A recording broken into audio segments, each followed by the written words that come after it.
go drop like rain, nigga, watch me hit those trees. Yo gang, what's going on? You guys know what time it is? Today's topic is a little bit weird, but stick with me. Could Orochimaru have beaten Garaa in the forest to death? And now, yes, obviously he could have. In hindsight, we know that.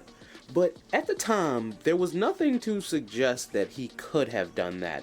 And I'll just let you know now, this video is going to contain a lot of Rock Lee, just for comparison purposes, so you can throw him in the mix too, because I honestly don't think that we see any feats of Orochimaru that lend to believe that he could beat even a fourth gate Lee. So let's just take a stroll down this road real quick.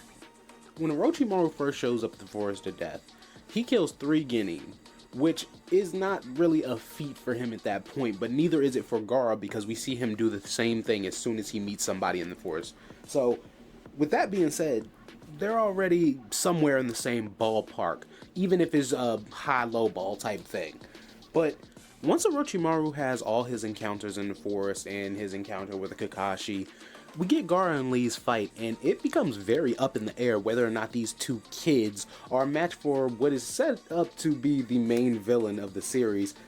And even if you want to use his battle with the third Hokage to scale him for this, we see nothing from Orochimaru that signifies he would be able to stop a sand coffin or a reverse lotus. But I'm not saying that these kids could beat the third Hokage. That's not what I'm saying. Because I think at this point in the story, it was all about experience. And that's what set the Hokage apart from most ninjas, that he was older, way older, and had much more experience. But when it came to these kids, they're super powerful. Like, Garaa was supposed to be a secret weapon.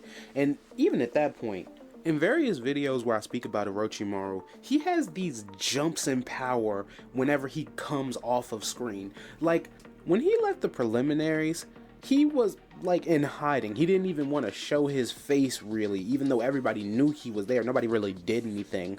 But my point is that he went from looking like he couldn't beat 2 children to killing 2 Hokage. Like, the next time we see him, he's already killed the Kazekage. And he goes on to kill the 3rd Hokage. So it's looking like it's a definite and obvious no that Lee or Garaa would not be able to beat Orochimaru. But stick with me here, because both Garaa and Lee have stronger forms that they can enter. And neither one of these forms is a joke. I'm talking about 5th Gate Lee and Gaara's one-tailed chakra cloak, which we never see but we know he has through context of the story. And I know you're thinking to yourself, well, Mino, didn't Orochimaru go hands up with a 4-tails Naruto? And yeah, he did, but I don't think he would have survived that if that fight had went on any longer. And I'm about to say something wild, so just stick with me here. I think that Gaara's one-tailed chakra cloak would have been equivalent to Naruto's 4-tails chakra cloak. And I only say that because Naruto wasn't at his full power. That wasn't the maximum amount of tails he could manifest. Gaara can only make 1 tail. So I think that would have been equivalent to around the 4 tails, just because that is his maximum power. And moving on to Lee, at 5th Gate, I'm gonna be honest with you, we don't see speed and power like that until the first Valley of the End fight with Naruto and Sasuke, and by that point we're moving into Shippuden, so the power has gone up drastically. And Lee is hitting speed and strength unlike any we've seen from anybody else up to this point.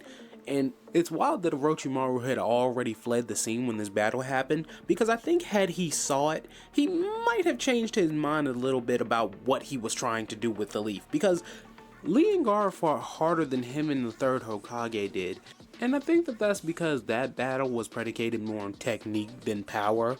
But even still, I have to mention that Orochimaru was never serious at any point in this, up until he fought the 3rd Hokage.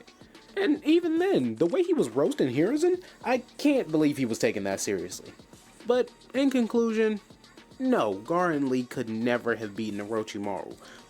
But there was just the briefest of moments after Lee and Gaara's battle and before the Konoha Crush started that you could have argued that.